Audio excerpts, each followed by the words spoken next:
Well, video has emerged online of an alleged incendiary attack in Syria. The video is said to have been filmed in Tir Mala, north of Homs, on Friday night. The regime and Russia have been accused of using incendiary weapons in the past, which the regime has denied. Let's get more on the story and speak to Haid. He's an independent researcher on Syria, joining me live from London. Many thanks for joining us this evening, Haid. Thank you. So Russia says the US has not kept its end of the deal when it comes to this ceasefire. What exactly do they mean by that? And is there any way of knowing if what they're saying is true or not? Well, let's start with the flaws that this ceasefire has from the very beginning, and this is why people were skeptical about the success of such a ceasefire. First of all, there is no reinforcement mechanisms in order to assure the implementation of this ceasefire. The second thing is that there is no independent observers, and that answers your questions, because you have the Russians saying something and then the rebels on the ground saying something else, and then who will be able to verify what's happening there? And then the last thing is that there is no transparency in revealing the conditions of the full conditions of the ceasefire, and this is why rebels on the grounds are not happy at all with the conditions. But at least to some aspects, we are 100% sure about who is to blame. The UN envoy to Syria, the Mistura, said that the Syrian regime is the one who is not allowing aid convoys to be to deliver aid to besieged areas, and this is clear that the regime is responsible for that. Well, why are they not letting the aid through? Because starvation is one of the most lethal weapons that the Syrian regime has been using from the beginning. And besieging Aleppo will not be useful if aid is able to deliver, is easily delivered to those who are in the besieged area in the eastern part of Aleppo. So for the regime, on the long term, to be able to control and take over that part of Aleppo, he has to starve people there to death in order for them to surrender and leave the area. And this is why, for the regime, it's essential that aid should not be delivered to those people so they can give up and leave that area.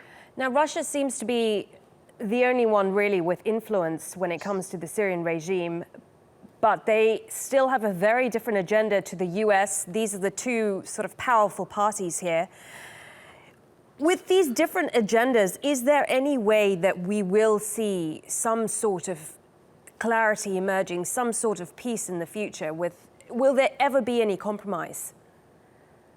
Well, so far, I think let's start with how much influence the Russians have on Assad. I think this is something that everyone assumes, but we till now cannot verify the extent of this influence. The Russians are the ones who brokered this deal. Until now, they were not able to influence Assad, or at least pressure Assad to allow aid in. And that's the easiest part of it.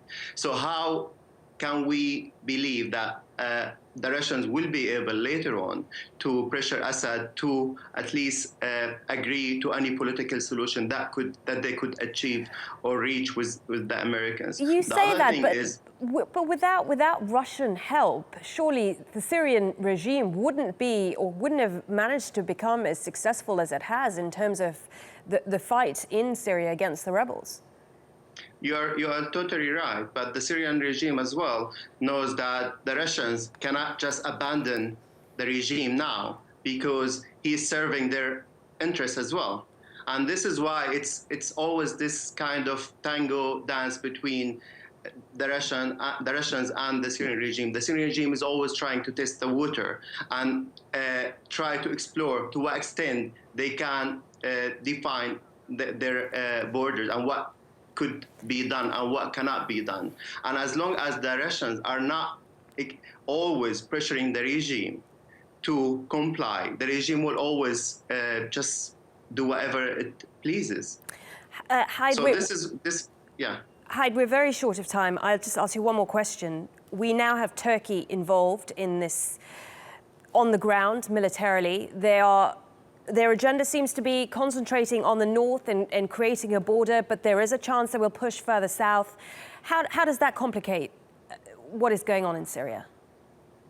Well, the thing right now is that you have different forces who are fighting the Islamic State in northern Syria. You have the Turkish special forces and the Syrian rebel allies who are fighting together on one front. And then you have the SDF, which is the Syrian Democratic Forces, which are led by Kurdish forces, who are fighting in ally with the US. The thing is that recently there have been clashes between these two forces, and the issue is that those clashes are expected to increase, not to decrease, because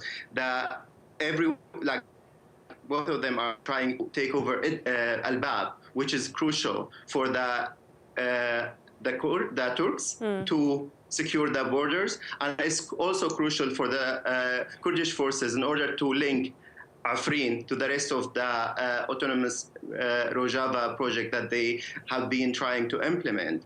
So this is why I think those kind of clashes are expected to always increase unless there is a clear deal between the US and Turkey on when and where the Syrian Kurdish fighters could be and how the agreement should be implemented. Okay, unfortunately we're out of time, Haid, but many thanks for joining us and your thoughts. Haid, an independent researcher on Syria, joining us live there from London.